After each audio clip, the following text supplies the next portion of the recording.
Hello, everyone, and most welcome to 1883. And we will today continue with the article we started in 1880, Wittgenstein's Private Language Investigation by Francis Y. Lynn.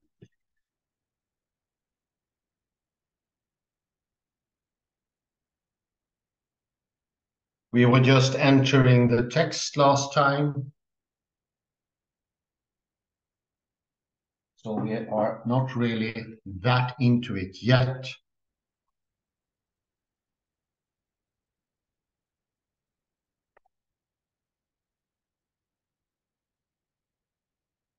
But we are progressively getting into the complexities of the text.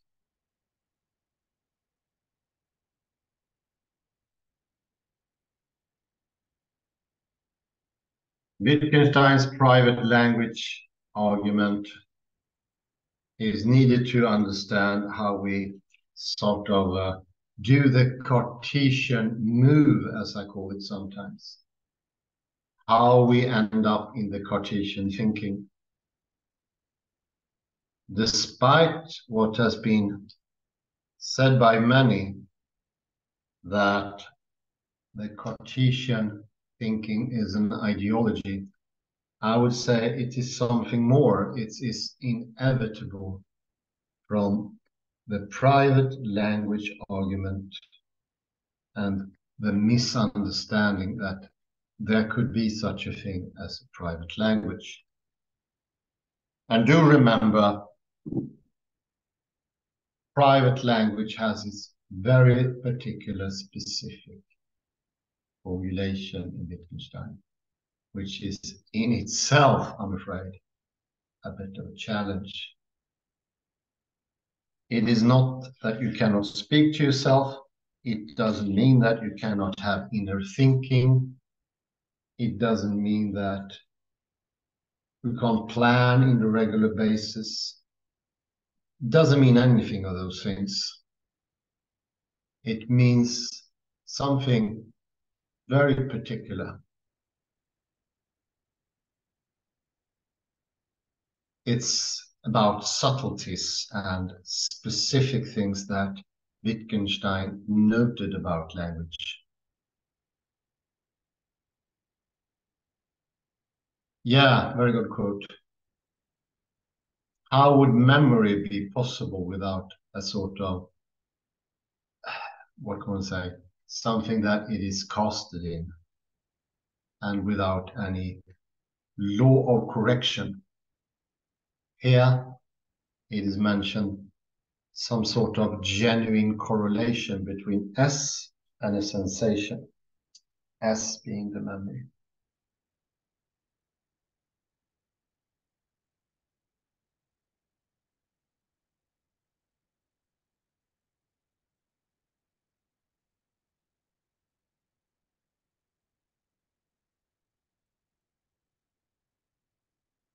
So it's between memory of S and its sensation and T, which is the specific timing when it happened, the event.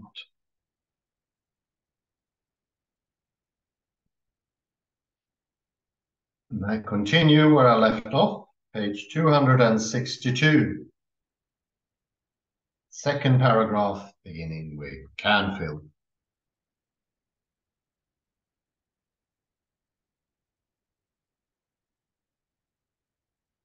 Canfield pays close attention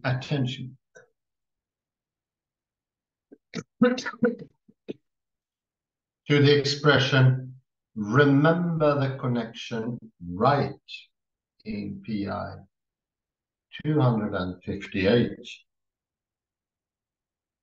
The connection is the sign referent connection.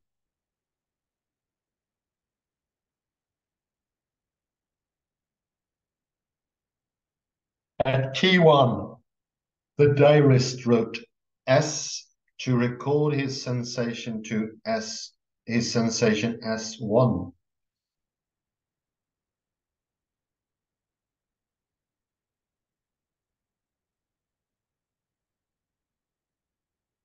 The connection was between S and S1.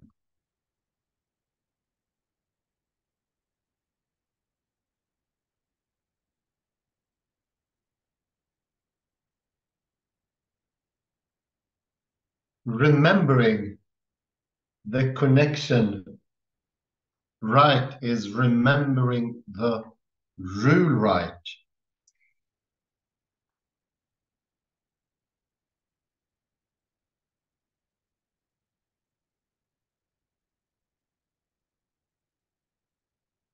The rule in question is S refers to S1. S1. So for Canfield, the problem is why there is no criterion of correctness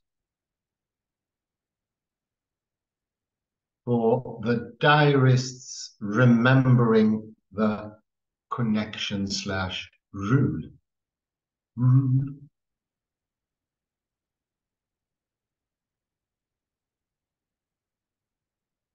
To resolve this problem, Canfield proposes present tense criteria.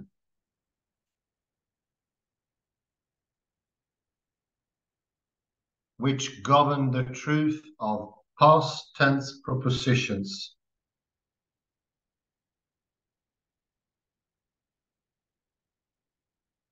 The idea is this: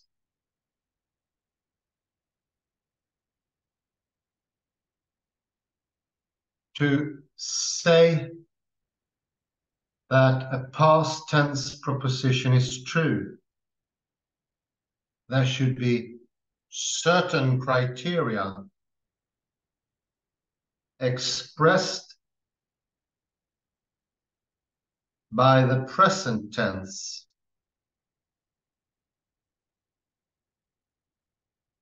by which such a judgment can be made.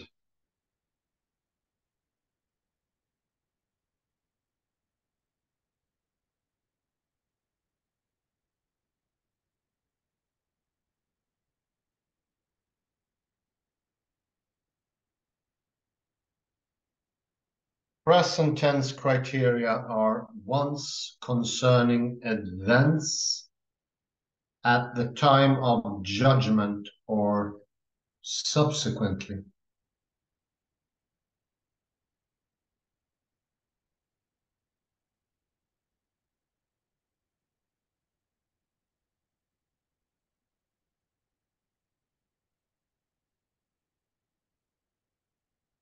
For example, for the past tense proposition, I had bacon for breakfast to be true.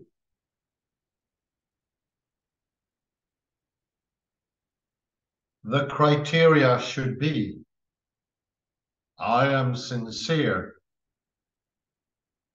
and my claim is borne out by physical and testimonial evidence.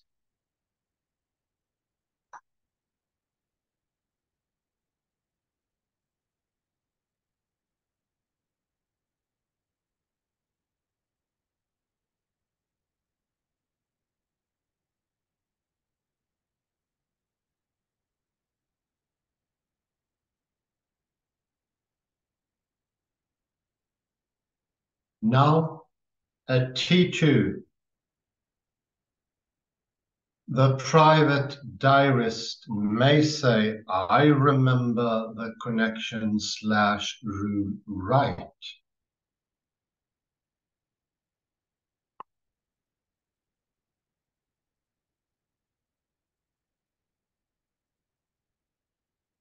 But this is not a past tense, but a present tense proposition.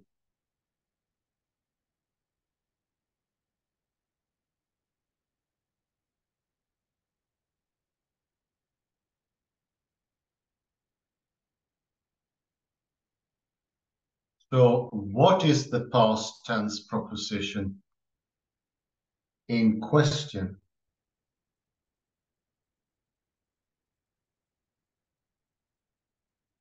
Canfield does not answer this question explicitly.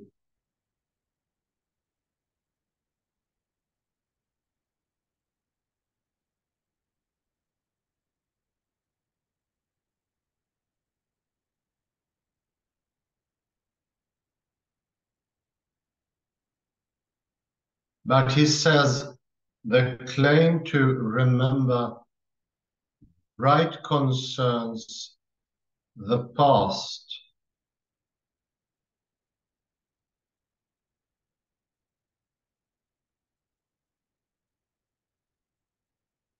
The diarist remembers right if he actually did establish the rule in the light of which he now judges.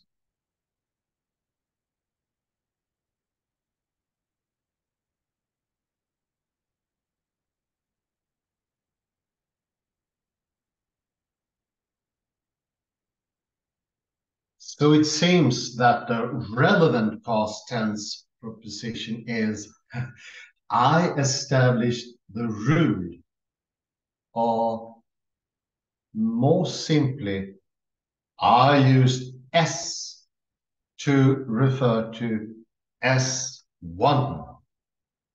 One.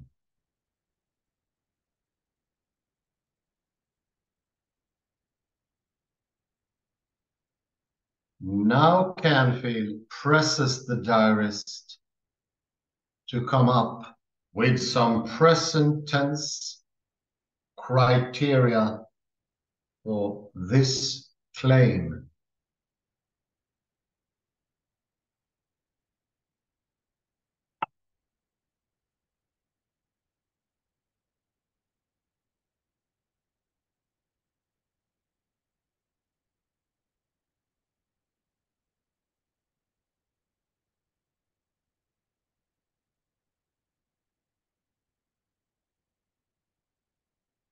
But the diarist cannot appeal to public criteria, neither to a practice nor to a standard example.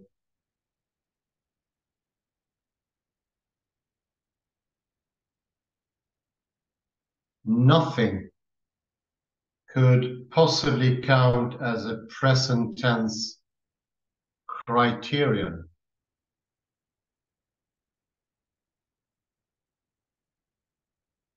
Except perhaps for his feeling of remembering the connection right, which is not objective.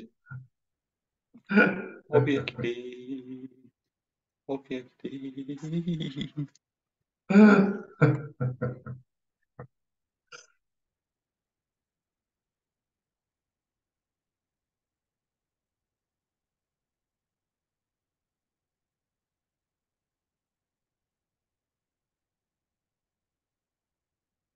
So Wittgenstein's reason for saying that here there is no criterion is simply that at this stage there is nothing left that would count as one.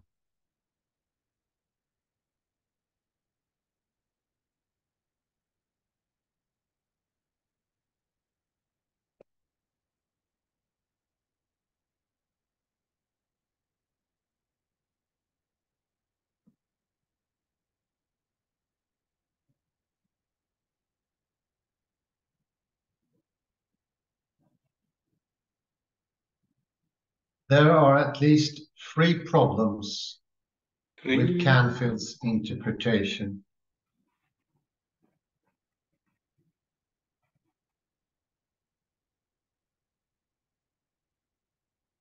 First,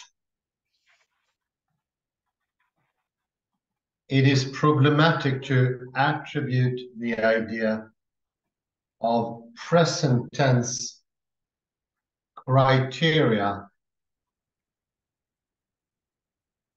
to Wittgenstein, for he never explicitly speaks of them.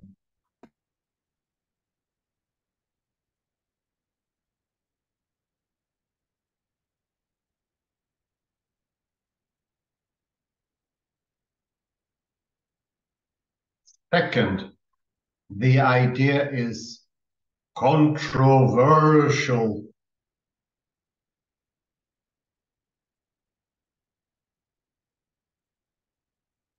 Third,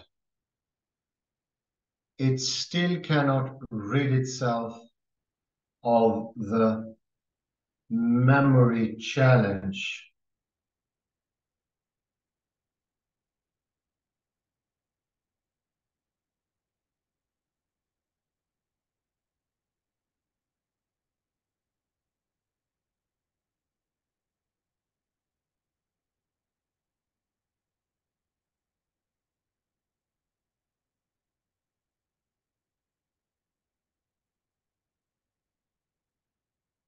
If the diarist's memory is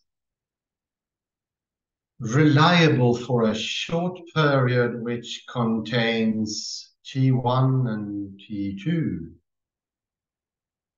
then why can't the diarist at T2 say correctly that at T1 he established the rule,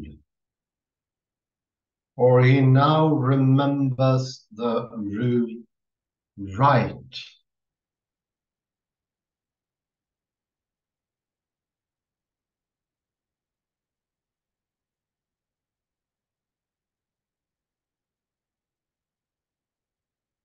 In this case, the diarist's memory of the rule seems to be able to count as a criterion.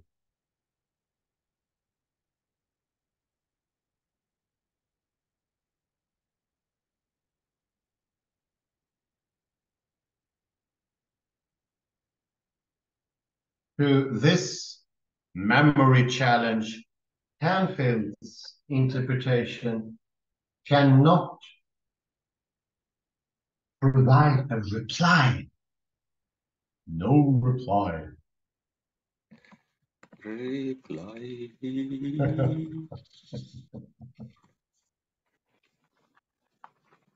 Peirce understand PI 257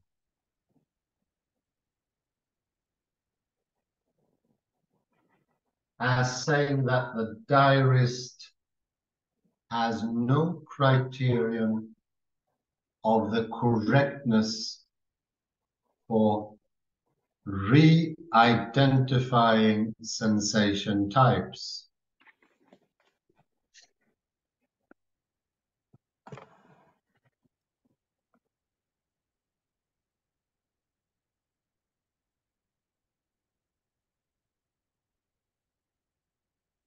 The topic is the re-identification of sensation types. And the argument is that a case can be described in which there would be no distinction between applying a word to a sensation type correctly and applying it incorrectly.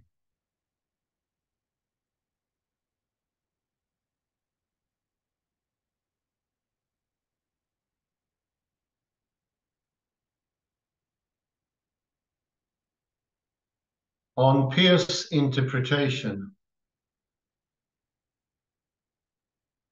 the diarist at T2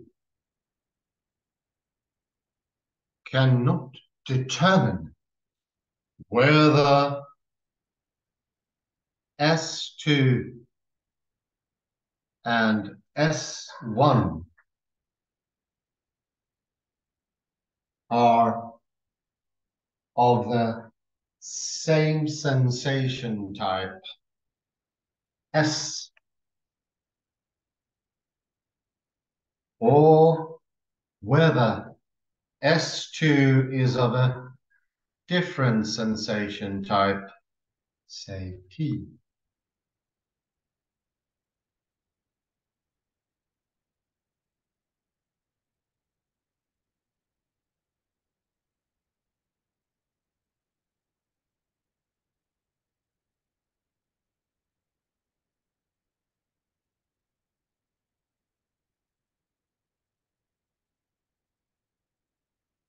And a quote here from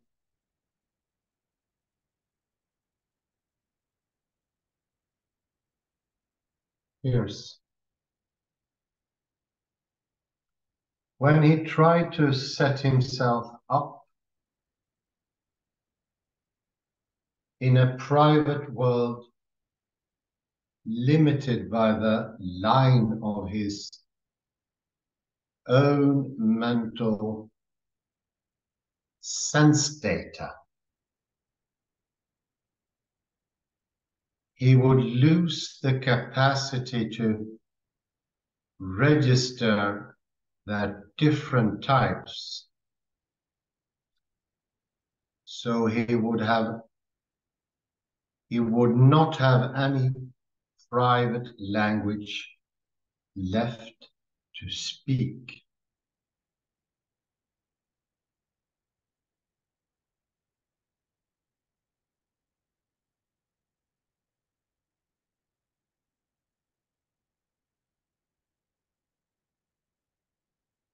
Why can't the diarist re-identify sensation types then? Peirce's explanation is based on the contrast between naming physical objects and naming sensations, which are severed from the physical world.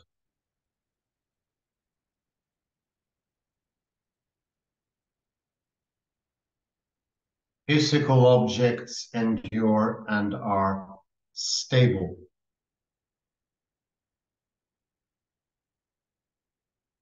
And they provide us with constancies.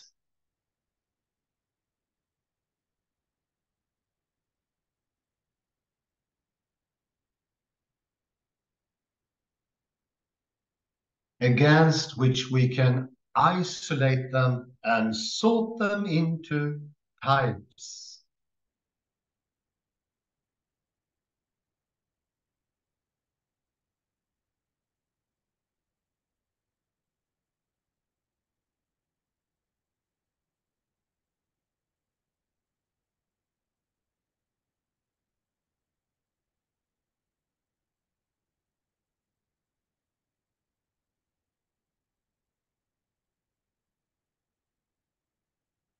There is an independent criterion in the case of naming physical objects, but in can take next page. But in the diary case,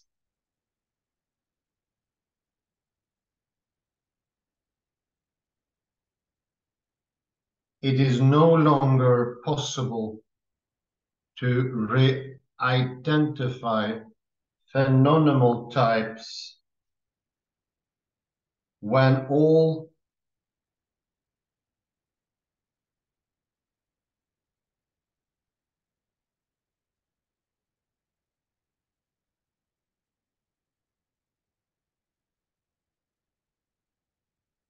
the connections with the physical world have been severed.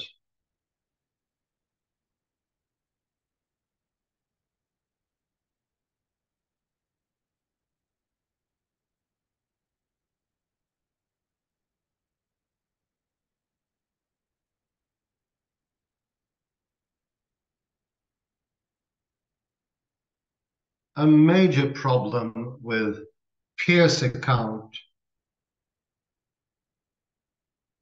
is that he does not explain why the diarist cannot re-identify sensation types when all their connections with the physical world have been cut off.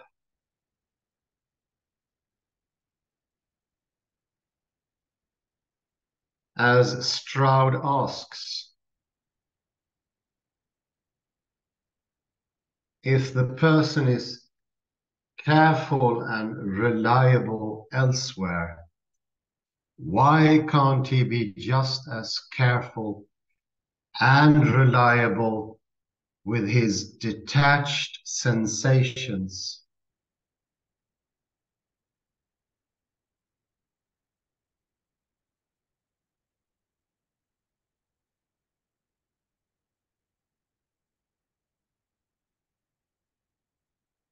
Stroud's question can be made more explicitly by considering the memory challenge I discussed earlier.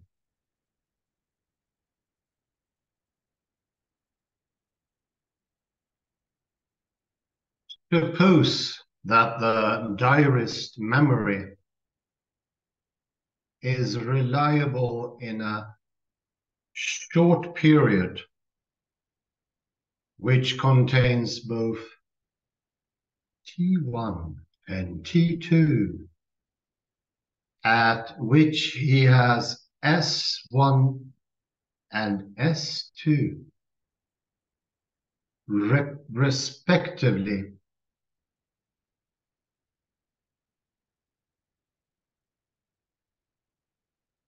At T2, he clearly remembers S1, S1.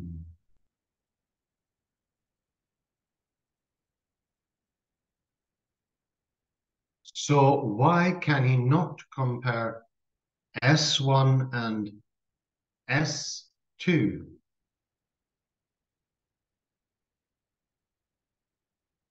To tell whether they are the same type or not.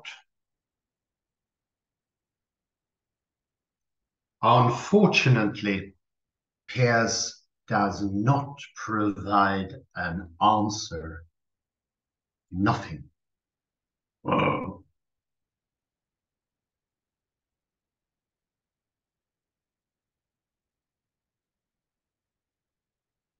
Peirce assumes that at T1, there was a sensation S1, which was referred to by S.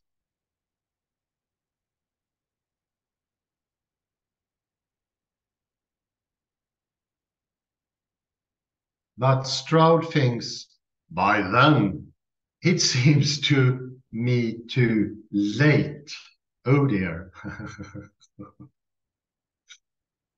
Stroud wants to say that what aspect of sensation S refers to at T1 is not decided.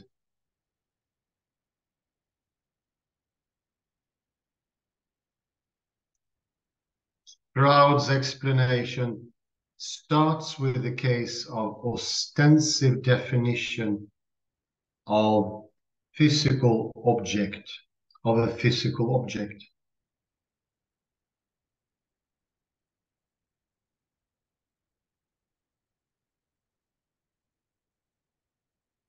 A physical object may have various aspects, for instance, color, shape, size, weight, or the object itself. Haha. If someone points to a physical object when he utters a certain word, What? then this in itself, according to Stroud, does not determine the meaning of the word, for it could mean either the color or the shape or the object itself.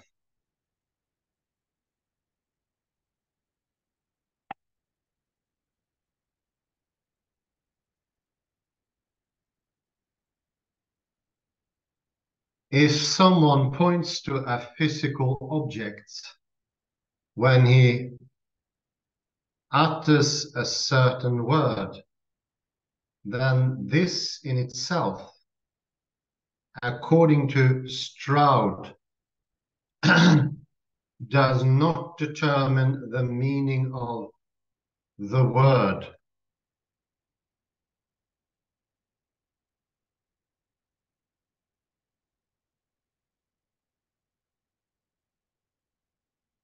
Or it could mean either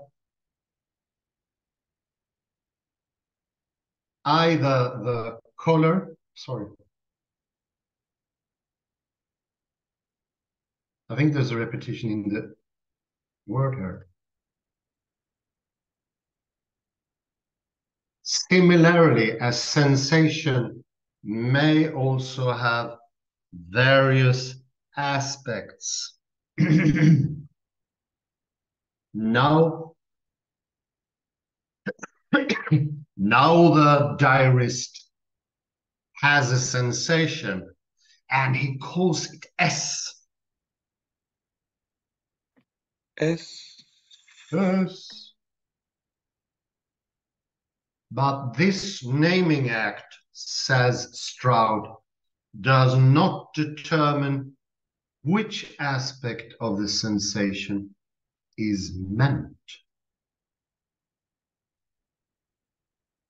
For S could mean any of those aspects.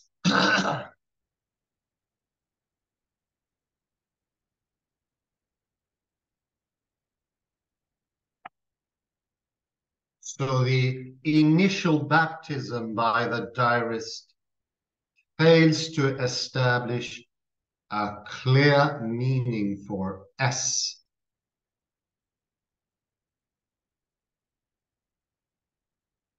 Thus, when the diarist has another sensation, he Sensation. lacks the criterion of correctness. Correctness. For there is no way for him to tell whether it is S again. Excuse me. Because it has not yet been decided what S really refers to.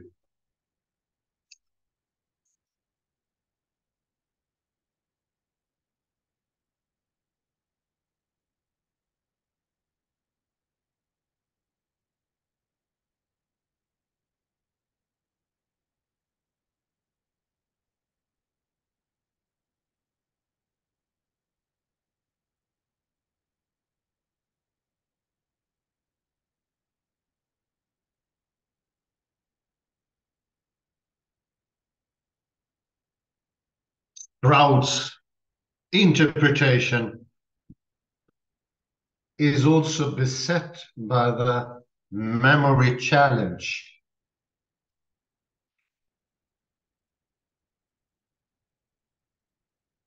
Suppose that at T1, the diarist decided at the occurrence of S1 to call the sensation itself and not any other aspect of it. S.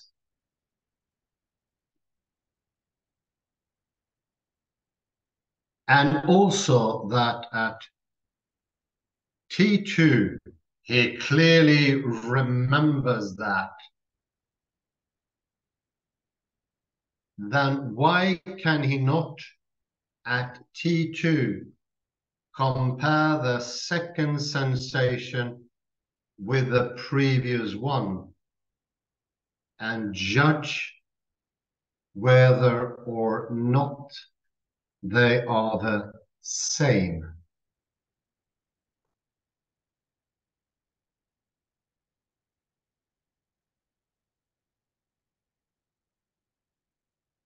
To this challenge, it is not clear how Stroud can give an answer.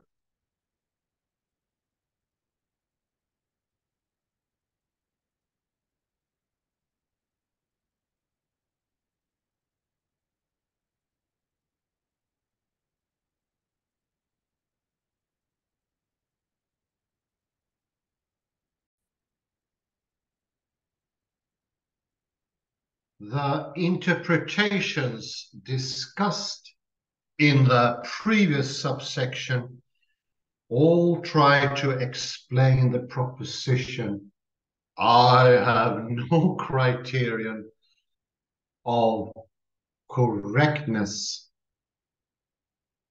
which occurs in PI 258. In terms of PI 265, or through similar means. What they have in common is that they do not rely on PI 257 for explanation. None of them says that there is no criterion of correctness in the Dairy case, because of no stage setting, which occurs in PI 255.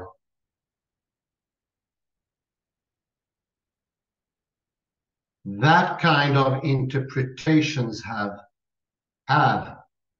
however, been offered by other commentators.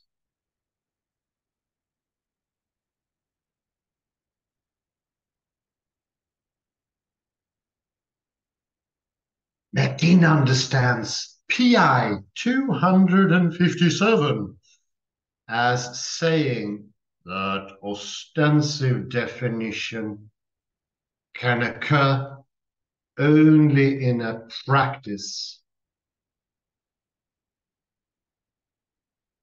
It is my participation in a background practice of using a word which fixes its grammar and thereby what it is, what kind of thing it is. I mean by a word, I ostensively define.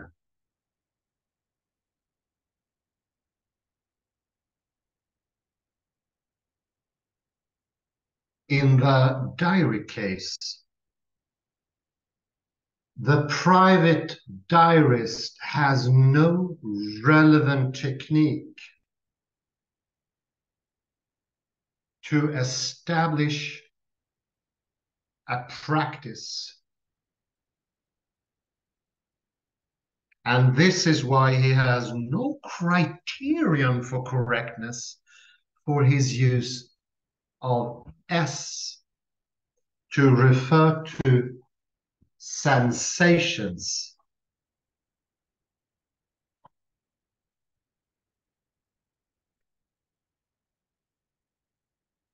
there is nothing that can count as a correct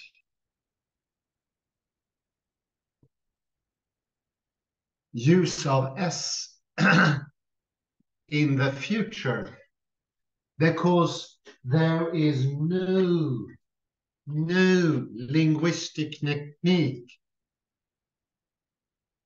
of using S fixed by my act of turning my attention inwards and concentrating on what I feel.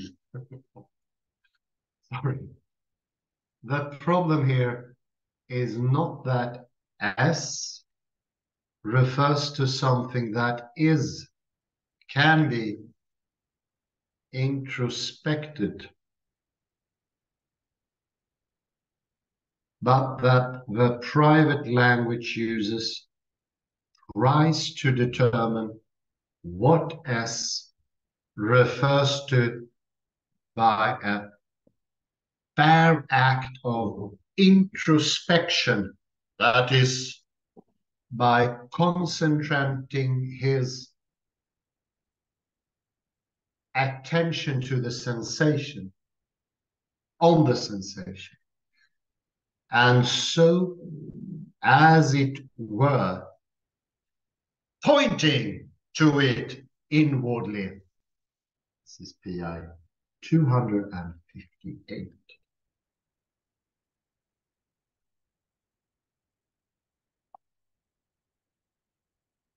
The sign S has not been connected with any linguistic technique or way of employing signs.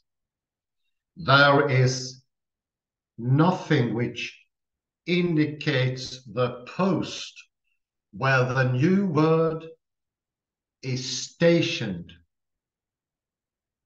and which determines what the private language user means when he writes down S.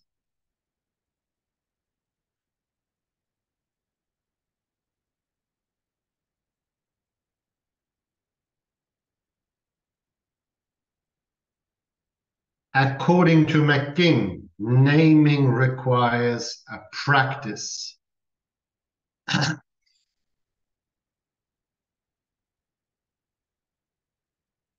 And the private diarist, bare act of introspection, cannot establish a practice.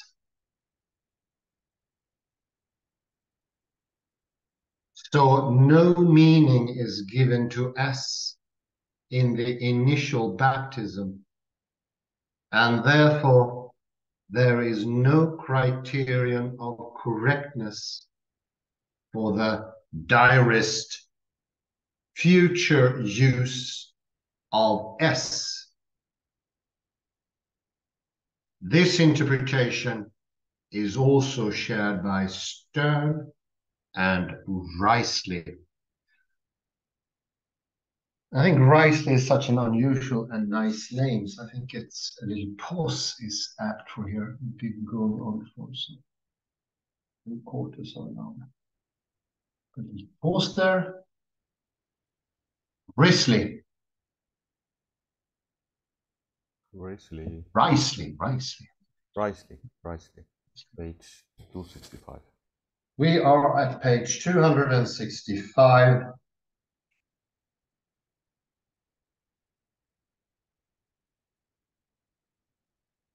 We covered only 3 pages.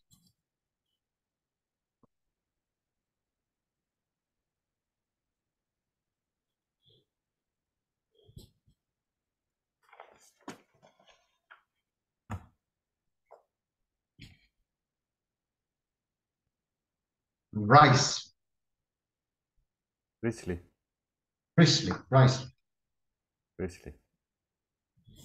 Stern and Risley.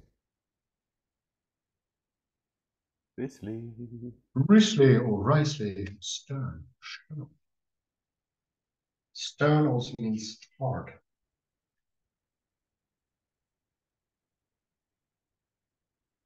Let's see here. Well, it was rather dense.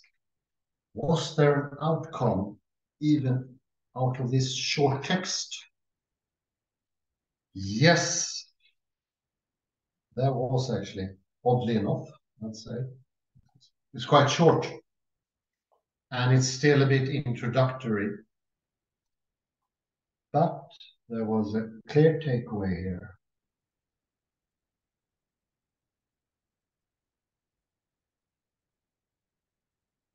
Generally, I can first say, before I go into quotes, it is how do you differentiate between different events, I would call them. I think that word could help here, to call them events instead.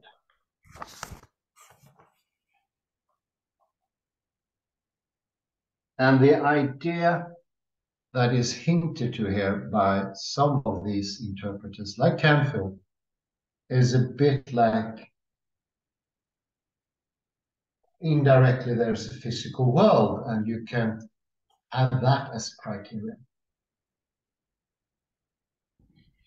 That was my first lead to the understanding I got from the text. Lead. Can you repeat the lead? My first lead here was that Canfield inferred to the outside world indirectly the physical world as a criterion. It came up in the text rather in the following of the text. And indirectly, I'm not sure you can find the exact, well, at the end of page 263. Well, I'll get to that. Let me just introduce a physical world as used as a criteria. That worked for me as sort of like a hint, something that a spark in my head, I would say, something of that sort. And now we can go to, at the end of page 262.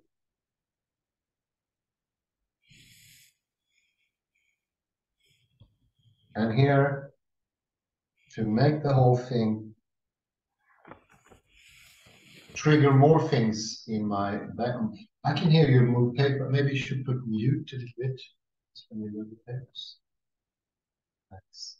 Nothing could possibly count as a present tense criterion except for his feeling of remembering the connection right, which is not objective.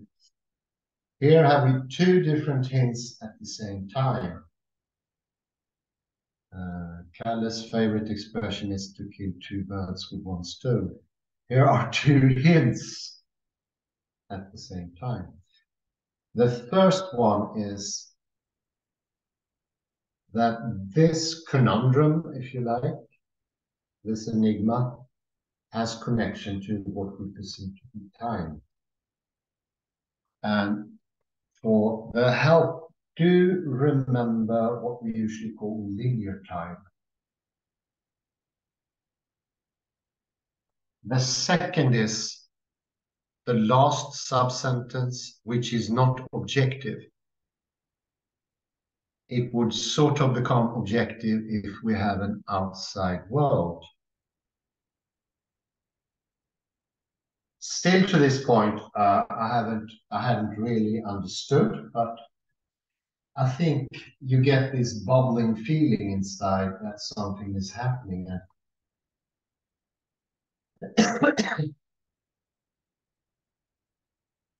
And when we go from Canfield, go over to Peirce, and we go to 1, 2, 3, 4. The fourth paragraph is a bit difficult to see which paragraph it is.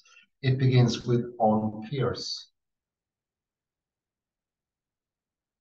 Yeah, thanks. On Peirce interpretation, the diarist cannot determine whether S2 and S1 are the same sensation type S, or whether S2 is of a different sensation type, say T. I came to think about the Klein bottle that we mentioned in the Kellhofer lecture, 1881 or 1882 it was. We mentioned the inward movement and the outward movement. Yes, it was in 1882, toward the end of that lecture.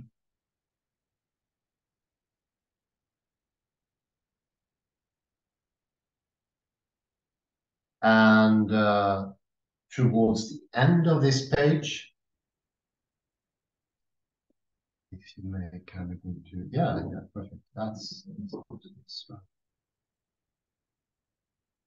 And listen now from Peirce. Physical objects endure and are stable, and they provide us with constancies against which we can isolate them and sort them into types. There is an independent criterion of named physical objects.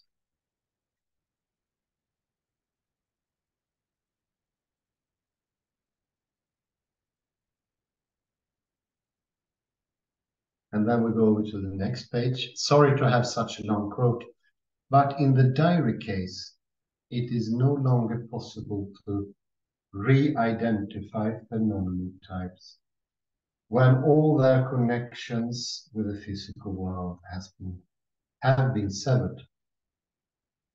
That was the last quote from Peirce.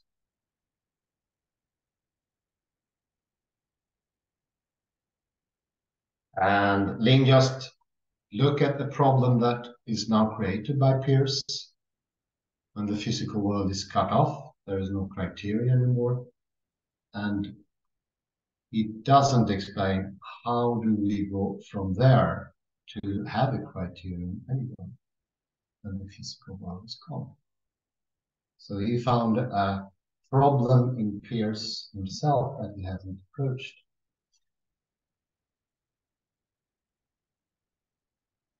And to help you off here, I'd say Peirce go halfway.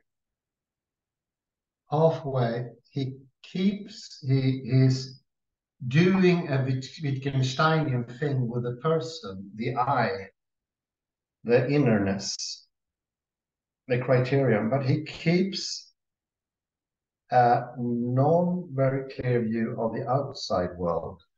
That sounds a bit naive. This is the naivety of ostensive definition. You can point out the physical things, or you can give them, as rule number 2 says, you can give them a sort of an explanation. So let me tell you like this, the physical world is clear and the inner world isn't clear. And this is how we understand Wittgenstein. That is what we often refer to as Newtonian.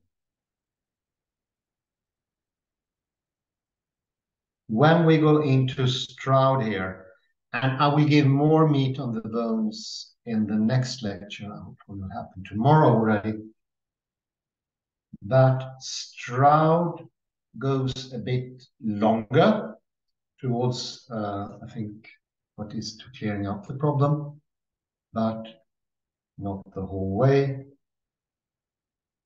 And he tries to make sense of 258 and also of 257. And the naming process seems to be the difficult. It is the Klein bottle here. And this is where my realization came, which is still not completely explicit.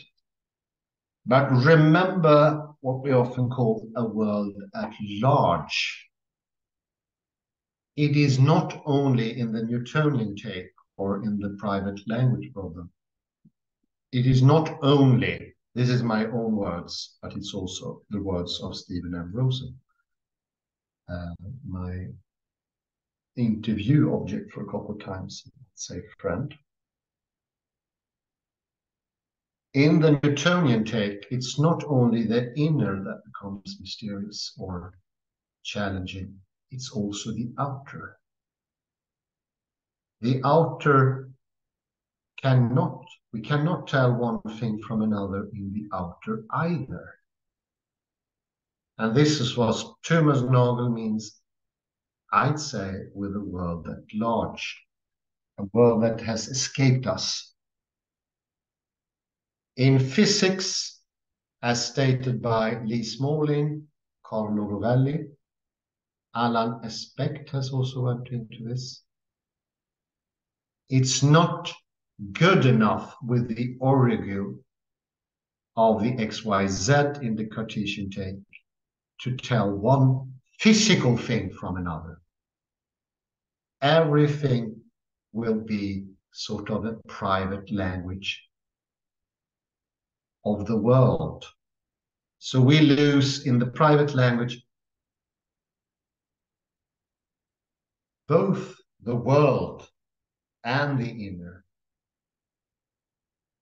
The criterions, and here's my point, the criterions that Peirce are pointing to are not the criterions that Wittgenstein means.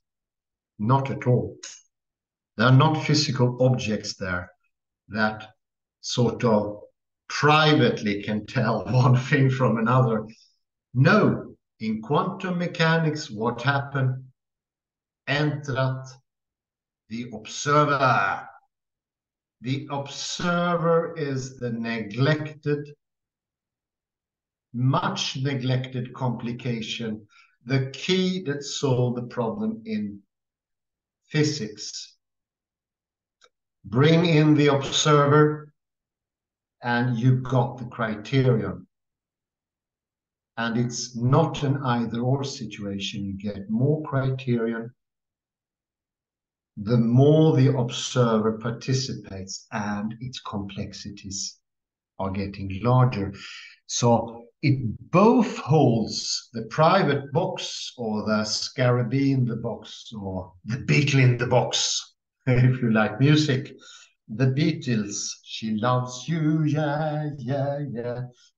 It applies for both what we usually call the inner world and what we call the outer world. This is the realization I got here. And this is the more advanced point of Wittgenstein. And it's great that Peirce and Canfield and Stroud got it half right, or they are all on the scale of getting it more right. That is pedagogically helpful. And I think that was actually set in place by Francis Wiley, but I'm not absolutely sure. But for my sake, it was very helpful to go stepwise. There is a lot more on the next page, 265, but I will also let my dear colleague come in here. I will do some comments on this next lecture because it's very interesting also on 265. Kalle, please enter. Thank you. One keyword here is stable. Yeah, As you yeah, mentioned. yeah. That was Very for good. Peirce. And is, let's say, the letter S. It is as if it should be stable. That is the implicit criterion. So yeah. let's say at 1 p. Yes, let's say at 1 a.m. it should be identical to the thing that you write down at 2 a.m. Yeah. Yes. Very good. Stable. Yeah, you got it. And we have a good example why stableness is not a good criterion. The heartbeat. The heart, a healthy heart is not regular. The beat of the healthy heart is not regular. No, So, no. so stableness. It's actually indication of a common cardiac arrest. If it's stable. Yes. So I think that all of the scholars here, interpreters, assume that stability is something good, while in real life it's not a good thing. Let's say S stands for, it does not stand for stable, even though if they want S stand for stable. Instead, S could stand for sensations, and we know sensations are never stable. And I joked, or not joked, but I was toying with the idea of that S doesn't only stay for sensations, but it could also stand for, let's say, for some kind of transcendental pain. Yeah. That they think that there is the perfect pain in the Platonic world. I'll get and you. They want to be able to qualify it at 1 a.m. It should be the same as 8 a.m. too. And I was also thinking about the concept of S like sin or serpent. In Bible, the serpent was the animal that brought us down. That was also S as for sin. We are trying to look for this original cause. Yes, very good. And there was actually a scholar, let me see, it was point it out. So it was not this, but here, let me see. So here, inwardly is one of the keywords here also. So is Wittgenstein, he criticized Freud because Freud was looking for an inward cause. Yes, indeed he was. While Wittgenstein says that there is no original cause. Well, like in dreams, there is we cannot find the original cause, and we shouldn't, because it's a bit of nonsense. It's a bit yes, of nonsense. It's nonsense. Original cause doesn't make sense. And very good comparison, Kalle, because it compares actually elegantly with the McGinn, the Peirce take of the physical world as being a criterion, and the physical world somehow is stable and it's out there by itself, and it doesn't need an observer. And therefore, it can serve as a criterion. So let me repeat the mistakes that Wittgenstein scholars do. One is that they assume that stableness is something good. That's not. Two, they make also the assumption there is some kind of transcendental pain or sensation. Yeah. Platonic. And instead, sensations are never stable. It should be even perhaps a sign of sickness if the emotion is stable at different times of the day, like yeah, I'll agree. I think that would be problematic for the person. Yeah, I do agree that. And think about, let's say you want to actually write down the word, the letter S. Only a machine can do it almost perfectly. But it would be very worrying if we always write down it correctly. There is it could be a demon, sign of possession, if you would write it perfectly down. We want to find the original S, the original sensation, the transcendental S. Yes. But the letter S actually itself shows that you have fluidity in S. It's not. Yeah, S is a fluid word. Letter. It's like it's a wave. Like a serpent, S for serpent, and serpent in a positive sense. Like in yoga, you have the cobra in yoga, and it should be a positive thing. It's not something stable, so to say, but it's fluidity. Yeah, and although we are meeting here, McGinn and Peirce, This is really the cream of the Wittgenstein interpreters. These are really the best. So we are now in the top league, so to speak. And all of them do a great job. But it also shows there are, even if they are more or less correct, there are subtleties to what Wittgenstein is saying. And you were really good in putting words to that, Kalle. Thank you for that, because it became much clearer. Of course, it is a general pain of sort, a transcendental Platonic pain. And that will lead to a lot of problems. Indeed. I can definitely imagine that a person that gets trapped in that, they will have an eternal pain of some sort because they will try to keep it up. To make their own Platonic world, and they will be suffering from pain and other stuff, anxiety and different stuff, because they're not following the serpent or the S, the cobra.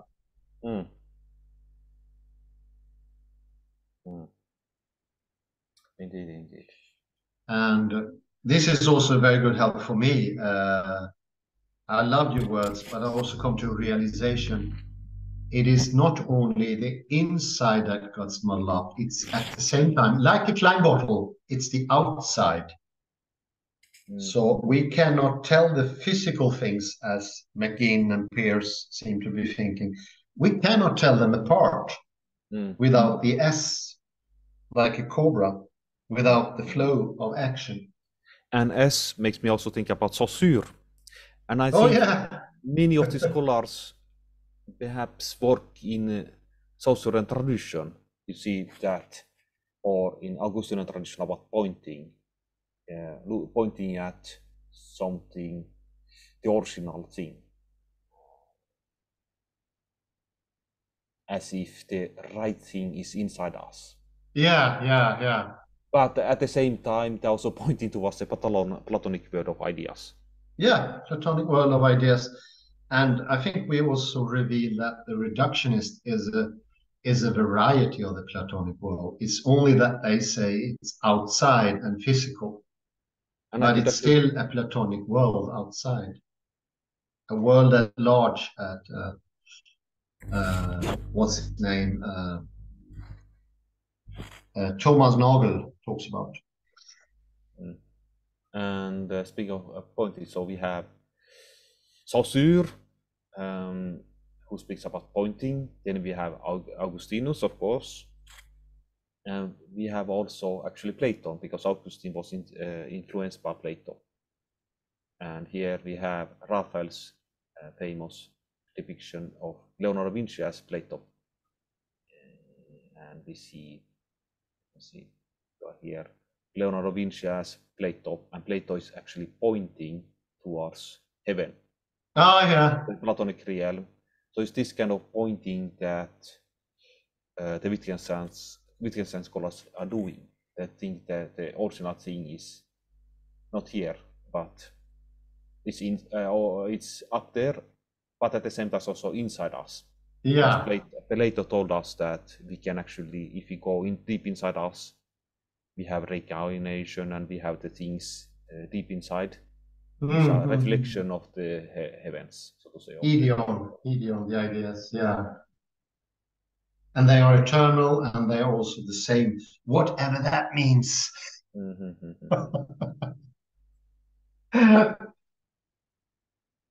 The universe simply doesn't have sameness or identity in that way. It's nonsensical to speak about it.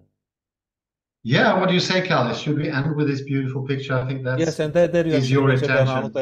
As sameness, and they actually looking at sameness as, but it's actually the difference as you said it. Yeah, excellent. It's the difference. That makes very good. Yes, that makes so. We want, let's say that I have pain. I want to discuss with a doctor, but is it actually in the difference, the little difference, the little that makes perhaps the doctor to understand what is the difference. and that's what makes us living beings. We need sameness, okay, but not complete sameness. We need a little difference. Yes. Otherwise, if I would say I have pain, if you had never understood what pain is, we would not understand each other. So there is some stability, okay, but it's also in the fluidity, the difference. But let's end there, Hans. Very good. Thank you very much. We have this beautiful thing, and we have the takeaway. Stability is not possible with sameness. Look at the galaxies and look at this beautiful depiction here also. Someone, Plato, pointing upwards towards, I don't know, Eurasian sky. Thank you very much, Kalle Lundahl, and thank you everyone for listening in. Have a very pleasant morning, day, afternoon, or whatever you are. Bye-bye for now. Thank you.